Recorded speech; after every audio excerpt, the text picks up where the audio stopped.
आप सभी का स्वागत है हमारे इस क्लास पे। आज हम जानने वाले हैं चतुर्भुज की रचना, कंस्ट्रक्शन ऑफ क्वाड्रिलेटरल। सबसे पहले आप जानिए चतुर्भुज। चतुर्भुज यानी चार भुजा, ठीक है। यहाँ पर ये हो गया एक भुजा, दो, तीन और ये चार। तो ये तो जान गए कि ये जो रेखाखंड है वो है भुजा। एक ऐसी काल्पनिक रेखा जो देखिए यहाँ पर आमने सामने जो सम्मुख कोण है, सम्मुख कोण यानी आमने सामने की कोण, उनको मिलाने वाली जो रेखाखंड है उसको बोलते हैं विकर्ण। और ये हो गया कोण, ये चतुर्भुज के अंग है, ठीक है। कोण यानी कोना। अच्छा, भुजा को नापी जाती है स्केल की सहायता से। भुजा को नापी जाएगी स्केल की सहायता से। विकर्ण भी एक भुजा ही है, उसको भी नापी जाएगी स्केल की सहायता से। और कोण को नापी जाती है चांद की सहायता से। फिर आगे हम देखें जो विभिन्न प्रकार के चतुर्भुज हैं, इनको आप पहले जान लीजिए, फिर हम आएंगे चतुर्भुज की रचना पर। ये देखिए यहाँ पर आप देख पा रहे हैं चारों भुजाएं समान हैं, और यहाँ पर जो कोण बनेगा वो कोण क्या रहेगा, आपका 90 अंश का रहेगा, समकोण होगा, तो वो कहलाएगा वर्ग। आयत में हम देखें तो आमने सामने की भुजाएं यानी सम्मुख भुजाएं बराबर होंगी। इसकी सम्मुख भुजा ये वाला बराबर होंगी, और यहां पर जो कोण बनेगा वो समकोण रहेगा, 90 अंश का कोण रहेगा, तो वो कहलाएगा आयत। इसी प्रकार से समलंब चतुर्भुज, समलंब चतुर्भुज में एक सम्मुख भुजाएं समांतर रहेंगी। यहां पर देखिए इसके समांतर ये है, केवल एक जोड़ा, एक युग्म भुजाओं का एक युग्म ही एक दूसरे के क्या रहेगा, वो समांतर रहेगा, तो उसको हम बोलेंगे समलंब चतुर्भुज। ये दोनों एक दूसरे के समांतर नहीं है, यानी इसको हम यदि आगे बढ़ाएं इन भुजा को, इधर से ये इधर से ये, तो एक जगह में जा करके दोनों भुजाएं क्या कर देंगी, काट देंगी, प्रतिच्छेद कर देंगी। लेकिन इन भुजाओं को हम यदि समांतर आगे ले जाएं तो एक दूसरे को कभी नहीं काटेंगे, तो ये समांतर हो गया। यानी समलंब चतुर्भुज में आप समांतर रेखाएं क्या हैं और प्रतिच्छेद रेखा क्या हैं, आप दोनों को आप समझ सकते हो, है ना। अब देखते हैं समचतुर्भुज। समचतुर्भुज और वर्ग दोनों एक ही हैं, लेकिन वर्ग एक विशेष प्रकार के चतुर्भुज को कहेंगे इनका कोण जो है क्या रहेगा, समकोण रहेगा। लेकिन समचतुर्भुज में ऐसा जरूरी नहीं है। यहाँ पर चारों भुजाएं तो बराबर हैं, चारों भुजाएं बराबर हैं, ठीक है। ये चारों भुजाएं क्या हैं, बराबर हैं, लेकिन यहाँ पर जो कोण बन रहा है वो कोण समकोण नहीं होगा, और यहाँ पर ये जो कोण बनेगा और ये कोण दोनों बराबर नहीं रहेंगे, ठीक है। मतलब भुजाएं बराबर लेकिन कोण समकोण नहीं, तो वो समचतुर्भुज हम उसको मानेंगे।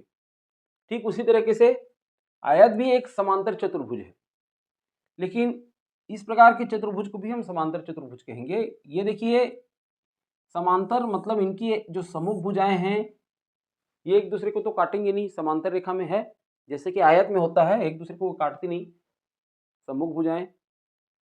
लेकिन अंतर इतना है इसमें कि यहाँ पर जो कोण बनेगा वो समकोण नहीं होगा, आयत में समकोण बनता है, ठीक है। तो इन चीजों को आपको जानना था। अब आते हैं हम चतुर्भुज की रचना। देखिए चतुर्भुज की रचना तभी हो सकती है जब चतुर्भुज के हमको 5 अवयव पता हो। 5 अवयव, जैसे हम चतुर्भुज के अंग देखें, भुजा, विकर्ण और कोण, तो इसमें से हमको 5 का मान ज्ञात होना चाहिए कम से कम, और उसमें से भी एक शर्त है कि अधिकतम 3 कोण होना चाहिए, अधिकतम 3 कोण। अब 4 कोण का मान दे देगा और एक भुजा का मान दे देगा तो आप चतुर्भुज की रचना नहीं कर सकते। तो फिलहाल यहाँ पर 4 भुजा 1 विकर्ण दिया हो, या 3 भुजा 2 विकर्ण दिया हो, या फिर 4 भुजा 1 कोण दिया हो और 3 भुजा 2 कोण दिया हो, या नहीं तो 2 आसन्न भुजा और 3 कोण दिए हों। अब यहाँ पर आसन्न भुजा मतलब एक ही आसन पर वो मौजूद हो। किस तरीके से, जैसे चतुर्भुज रहती है तो यहाँ पर देखिए ये एक दूसरे के आसन्न भुजा हो गए, यहाँ पर दोनों एक ही आसन पर जमाए हुए हैं, इस बिंदु पर ये भी आसन लगाए हुए हैं और ये भी आसन लगाए हुए हैं, आसन्न भुजा ये कहलाएंगे। तो इस प्रकार से आसन्न भुजा का मान दिया रहा है। अब देखते हैं जो पहली स्थिति है, समचतुर्भुज ए बी सी डी की रचना करना है।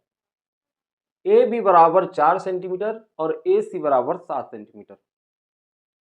आप बोलेंगे सर इसमें तो दो ही अवयवों का मान दिया है, दो भुजाओं का मान दिया है, लेकिन आप थोड़ा गौर करें तो यहाँ पर चतुर्भुज ए बी सी डी की रचना नहीं पूछा है, समचतुर्भुज की बात कर दी है। और समचतुर्भुज में ही 4 भुजाएं बराबर रहेंगी। तो यहाँ पर हम देखें तो ए बी यदि 4 सेंटीमीटर लेते हैं तो 4 भुजाओं का मान भी 4 सेंटीमीटर होगा और एक भुजा का मान 7 सेंटीमीटर होगा। तो वो 7 सेंटीमीटर क्या है, वो विकर्ण होगा। मतलब इसको गौर से आप देखो तो इसमें 4 भुजा और एक विकर्ण का मान दिया हुआ है। तो सबसे पहले करेंगे क्या, सबसे पहले हम कच्चा चित्र बनाएंगे। कच्चा चित्र किस तरह से बनाते हैं, देखिए आप ए बी सी डी की रचना कीजिए, बिना नापे आप ए बी सी और ये डी बना लेंगे। आप बोलेंगे कि सर ये तो समचतुर्भुज जैसा नहीं लग रहा है, कच्चा चित्र में सब बन जाता है। कच्चा चित्र आप इस टाइप का बना लेंगे। फिर उसके बाद ए बी बराबर 4 सेंटीमीटर, बी सी बराबर 4 सेंटीमीटर, सी डी बराबर 4 सेंटीमीटर और ए डी बराबर भी 4 सेंटीमीटर हो जाएगा। आपका जो ए सी होगा, जो विकर्ण है, ये जो ए सी है, सम्मुख कोण को मिलाने वाली जो रेखाखंड है, ये इसका मान क्या होगा, 7 सेंटीमीटर होगा। ये कच्चा चित्र हो गया, आप लिख सकते हैं यहाँ पर कच्चा चित्र, ठीक है, ये हो गया। अब इसमें करना क्या है, सबसे पहले आपको ए बी 4 सेंटीमीटर खींचना है। उसके लिए आपको किसकी आवश्यकता होगी, स्केल की आवश्यकता होगी। तो ये देखिए हमारे पास स्केल आ गया, ठीक है। हम इसको इस स्केल को थोड़ा सा छोटा कर देते हैं, यदि छोटा हो पा रहा है तो। ये छोटा नहीं हो रहा है, ठीक, ये हो गया स्केल। अब इसमें हमको क्या करना है, ए बी बराबर 4 सेंटीमीटर, यहां से शुरू होगा, ये शून्य है, ये हो गया आपका 4 सेंटीमीटर। और लिख देंगे इसको, क्या लिख देंगे यहां पर, ये हो गया ए बी 4 सेंटीमीटर, ठीक है। अब उसके बाद हमको जरूरत पड़ेगी, देखिए ए बी लिखने के बाद हम देख रहे हैं कि ए बिंदु से डी बिंदु की दूरी कितनी है, 4 है ना, 4 सेंटीमीटर। और वैसे बी बिंदु से सी बिंदु की दूरी कितनी है, 4 सेंटीमीटर। तो हमें 4 यहाँ ए बिंदु से 4 सेंटीमीटर की दूरी पर एक चाप काटनी होगी, ठीक है। तो हम काटते हैं, इसके लिए हमको प्रकार की आवश्यकता होगी, यहाँ पर ही ये प्रकार, देखिए हम इसको ले आते हैं और कितने का चाप, ये रहेगा 4 सेंटीमीटर का, ठीक है, ये हो गया आपका, ठीक। अब करेंगे क्या, अब इसको हम यहाँ पर चाप काटेंगे, तो उसके लिए हम यहाँ पर एक नोक में रख दें या यहीं पर हम एक चाप काट लेते हैं, ठीक है, ये हो गया, चाप काट लिए, ठीक। अब उसके बाद हमने क्या किया, देखिए ए डी नीचे की ओर है तो आप नीचे की ओर भी काट सकते हैं, लेकिन हमने ऊपर की ओर काटा है, उससे कोई फर्क नहीं पड़ेगा, है ना। अब ये यहाँ पर नीचे में जगह थी तो नीचे में हम लिखे, यहाँ पर ऊपर में जगह है तो ऊपर में लिख कर दिए। तो ऐसा जरूरी नहीं है कि इसको, इस चाप को जो है आप नीचे की ओर भी काट सकते हैं, ठीक है।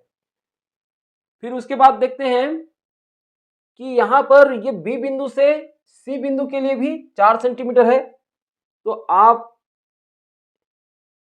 यहाँ पर ये बिंदु पर ले आएंगे और एक चाप काट देंगे फिर से यहाँ पर, ये हो गया, ठीक है, ये हो गया चाप काटना। यहाँ पर इसका जो चाप है, इसका जो प्रकार का जो फैलाव है वो एक निश्चित नाप का, कितना है, 4 सेंटीमीटर का। फिर उसके बाद देखें यहाँ पर बी बिंदु हो गया आपका 4 सेंटीमीटर और ए डी हो गया 4 सेंटीमीटर। अब ए बिंदु से सी बिंदु की जो लंबाई है वो कितना है 7 सेंटीमीटर। तो हम इसको फिर से ले आते हैं ए बिंदु पर, और उससे पहले इसको हम क्या कर देंगे, इसको पहले हम करेंगे आपका यहाँ पर 7 सेंटीमीटर को इसको फैला देंगे। यहाँ से ये हो गया 0 और इसको हम फैलाते हैं कितना तक, ये हो गया ये 7 सेंटीमीटर तक फैला लिए। ठीक है, अब ये यहाँ पर एक तरफ रख देंगे और इसको जो है हमको ये चाप काटना है। ठीक, यहाँ पर देखिए, यहाँ पर ये चाप कटेगा, यहाँ पर क्या होगा, चाप कटेगा। ये देखिए, माने आपका ए से लेकर के ये जो कटा हुआ है ना यहाँ तक, ये कितना हो गया 7 सेंटीमीटर। और इस बिंदु का नाम क्या दे देंगे, सी, है ना, क्या दे देंगे, सी। इस बिंदु का नाम हो जाएगा सी। अब क्या करते हैं, स्केल की सहायता से इसको आप मिला सकते हैं। स्केल की सहायता से इसको मिला दें, यहाँ पर ये हो जाएगा आपका कुछ इस तरीके से आप मिला देंगे, और यहाँ पर आप मिला देंगे बी और सी को। ठीक है, अब क्या करेंगे, इतना तो अब बन गया। अब देखिए सी बिंदु से डी बिंदु की भी कितनी है लंबाई, 4 सेंटीमीटर। तो आप 4 सेंटीमीटर का फिर से चाप लेंगे। ठीक है, इसके लिए प्रकार ले आते हैं हम 4 सेंटीमीटर के नाप में, यहाँ पर ये हो गया। अब इसको ले आएंगे सी बिंदु से, इसमें रखेंगे सी बिंदु में, और यहाँ पर हमने ये चाप काट लिया। ठीक, ये जो कटन बिंदु मिला इसको मान लिए डी। अब हमारा जो स्केल है उस स्केल को ये जो कटन बिंदु प्राप्त हुआ है ना उसमें जाकर के इसको मिला देंगे। ठीक उसी तरीके से हम इसको भी मिला देंगे ए और डी को। ये ए और डी के बीच की दूरी भी 4 सेंटीमीटर हो गया। ठीक है, और सी और डी के बीच की भी मतलब लंबाई हो गया 4 सेंटीमीटर, और ये इसका मान तो था ही 4 सेंटीमीटर का। ठीक, तो ये इस प्रकार से हम समचतुर्भुज ए बी सी डी की रचना कर लेते हैं, जिसका ए बी बराबर 4 सेंटीमीटर है और ए सी बराबर 7 सेंटीमीटर है। ठीक है, इस तरीके से आपको एक समचतुर्भुज ए बी सी डी की रचना करना है। आगे हम और भी चतुर्भुजों की रचना करने वाले हैं, आप हमारे साथ बने रहिए। तो इसके लिए आपको चैनल को सब्सक्राइब करना होगा, है ना, और ये वीडियो पसंद आई है तो लाइक कीजिए। हम मिलते हैं नेक्स्ट वीडियो में।